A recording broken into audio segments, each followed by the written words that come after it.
The movie begins with an elderly man waking up in the night after hearing a noise outside his house. He checks through the window and sees a glowing light outside, and curious, he decides to go and investigate. To his shock, he finds a dark figure watching him from a distance before it disappears. Suddenly, the figure appears behind him, and when he turns around, he sees a grotesque monster and is killed. The scene then shifts to a family of three: Eric, his wife Claire, and their 10-year-old son, Jamie. Claire is exhausted and wants Eric's help, but he is late and has to leave for another business trip.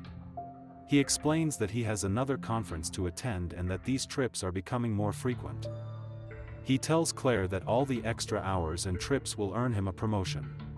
Before Eric leaves, Jamie gives him a drawing showing Eric with a dark figure, the Boogeyman, standing behind him. The drawing makes Eric uncomfortable, but he ignores it and leaves. Instead of going on his trip, Eric drives to a hotel where his lover, Naomi, is waiting for him. Together, they drive to a secluded cabin in the woods, where they plan to spend the weekend. Their friends will arrive soon, and the lovers become intimate. Afterward, Naomi tells Eric that the cabin gives her the creeps and shares a dream she had about it, but Eric tells her it was just a dream. Naomi heads downstairs to get some wine, and while she is doing that, the boogeyman passes behind her, making her spill the wine. When she bends down to clean it up, the boogeyman appears behind her but quickly disappears. Just then, she hears a knock at the door, and thinking it's Eric's friends who have arrived, she goes outside but finds no one there.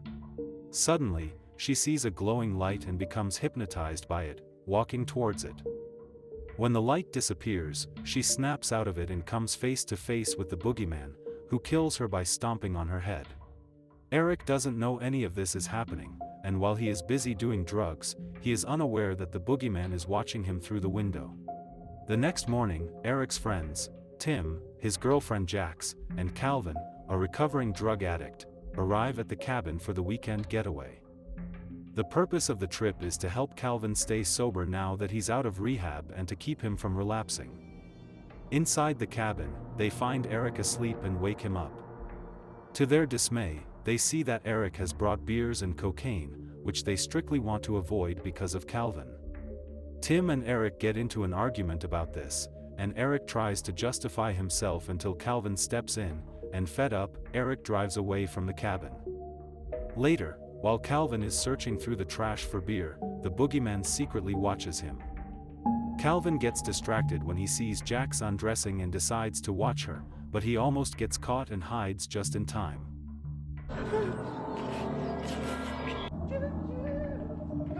That night, while the group is playing poker, Calvin gets bored and says he is going to the bathroom. Instead, he goes to the room where Eric stayed, hoping to find beer or cigarettes. During his search, he finds a pack of cigarettes, hides it, and then goes back downstairs to join Tim and Jax. He tells them a scary story about the woods they're in. He says that over the years, thousands of people have mysteriously disappeared in these woods, and that the Ridgefield boogeyman is behind it. The story scares Jax, but Tim reassures her that it's just made up. Later that night, while Jax and Tim are being intimate, Calvin is left alone for long stretches, trying to find things to help him get high. Eventually, he goes to the bathroom, finds a pill and Jax's mouthwash, and decides to take them. Meanwhile, out in the woods, Eric is driving when his car suddenly breaks down. He gets out to check, and while he is looking, a glowing light appears behind him, hypnotizing him. He walks towards it and, moments later, snaps out of it, just in time to be attacked and killed by the boogeyman. Back at the cabin, Calvin tries to justify to himself why he should take the mouthwash and the pills, convincing himself that no one will find out. He takes them together and feels happy for a while before lying down on the couch. He has a nightmare of the boogeyman attacking Eric before waking up. He throws up because of the pill and the mouthwash, then goes to Tim and Jax's room to tell Tim that he isn't feeling well. Tim helps him outside, and as they talk, Calvin brings up Eric and how much he has changed, as well as their past. Calvin thanks Tim for always being there for him, then Tim goes back inside to continue being intimate with Jax. Meanwhile, somewhere in the woods, the boogeyman appears, but it turns out to be part of Calvin's nightmare. The next morning, Jax notices that her mouthwash container is empty and gets angry. She and Tim confront Calvin and ask if he drank it, but Calvin denies it and says Jax must have picked up someone else's mouthwash by mistake. When they question him again, Calvin gets dramatic and insists he didn't do it before walking out, leaving Tim and Jax unsure if he's telling the truth. Meanwhile in the woods, Calvin is murmuring to himself when he comes across a group of campers, John, his girlfriend China, and their friend Josh, who is feeling sick after eating too many mushrooms. Calvin asks them if they've heard any strange noises in the woods lately. The campers say they have, but they think it's just a coyote howling. Calvin tells them it didn't sound like a coyote to him, it sounded more like someone being murdered. The campers insist it's just a coyote, so Calvin drops the topic and joins them to smoke. Back at the cabin, while Jax is lying outside enjoying the sun, Calvin returns and secretly watches her. Then he spots the boogeyman in the distance and goes after it, but he doesn't find anything. Suddenly, he is startled by Tim, who has been looking for him. Despite what he just saw, Calvin doesn't tell Tim because he knows Tim won't believe him. That night during dinner, Calvin loses his appetite and goes back into the woods to meet the campers, and he joins them to smoke. As they sit talking one by one, Eric, Tim, and Jax are also there. Eric tries to convince Calvin that there's nothing wrong with using drugs, but Tim reminds him that the whole point of the getaway is to help Calvin recover and stay away from drugs. Suddenly, the boogeyman appears and starts attacking and killing them one by one while Calvin watches, only for it to turn out to be another nightmare. As Tim and Jax become intimate again, Calvin's desire to get high returns, and he grabs 2 bottles of cleaning agent. Despite the foul smell, he drinks one of them before staggering into the woods.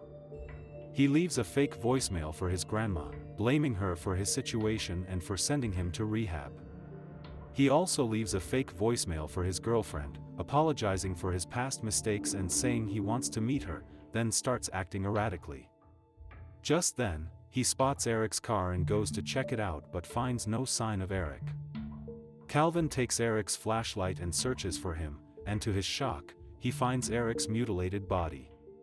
Terrified, he runs back to the cabin to warn Tim and Jax, who are still being intimate. He tells them he found Eric's body in the woods, that there's a killer out there, and urges them to leave the cabin immediately.